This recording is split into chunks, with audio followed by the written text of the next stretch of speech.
So it doesn't matter if you're writing fiction or nonfiction. An ending is not just stopping the manuscript at a certain page number. And this is something a lot of authors run into trouble with, because they find out what the expected word count is for a genre or a category. They realize that they are darn close to it or over it. And so they slam an ending or a last chapter in, or they just stop.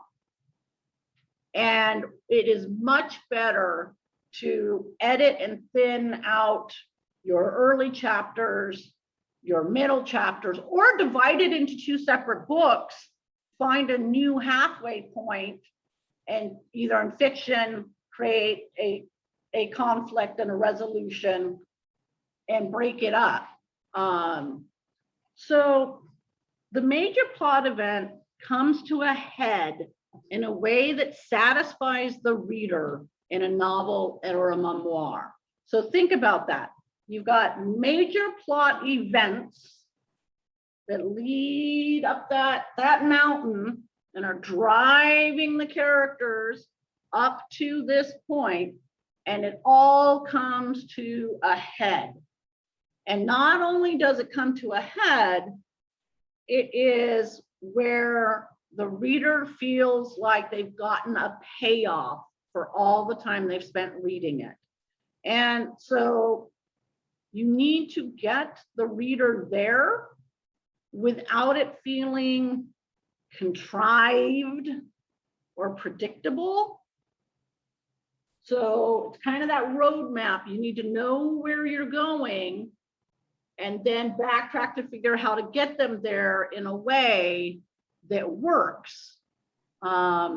And mystery is really well known for the author going, oh, I know who did it. I'm writing a mystery. I've got to know who did it, right?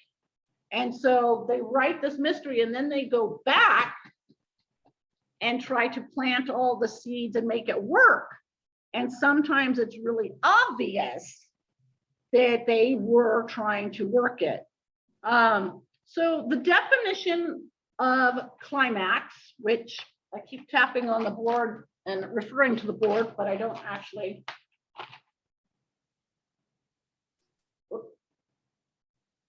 We are focusing on here. And in fiction, the climax has to involve conflict that deals with the major plot points. So you can't have a Suste Makashina, some weird thing comes and aliens land at the end and everybody unites to fight the aliens. And the climax of the story has got to be the most exciting part. You want the pace to be crisp. You want the tension to be high. It's part where the action comes to a peak and the reader's at the highest state of suspense. If you are writing, the say your climax happens in over 2 chapters, and that person can read the first of the 2 chapters and put that book down without reading that last chapter, your climax does not have enough action, tension, it's not exciting enough, something is wrong. So that's one of the questions when you get a beta reader for your memoir or your fiction is mark every time you put the book down so that you can see, and that way it's not gearing them to think especially about your ending, but you can go back and you can look, were they in the middle of the big fight scene and they put it down and walked away? So it's where the action comes to a peak and the reader's at the highest state of suspense. In a Western, it would be the final shootout at the OK Corral. How the climax leaves the resolution of the conflict can be good or bad. So when I say a satisfactory resolution, it doesn't always mean a Hollywood happy ending. One of my characters is going to sacrifice herself to save another character. this is something that was unavoidable because that, it's not like I put a red shirt on that character, okay? But it was something that in the situation, they weren't all coming out alive, and there was no way she was going to let her niece die. So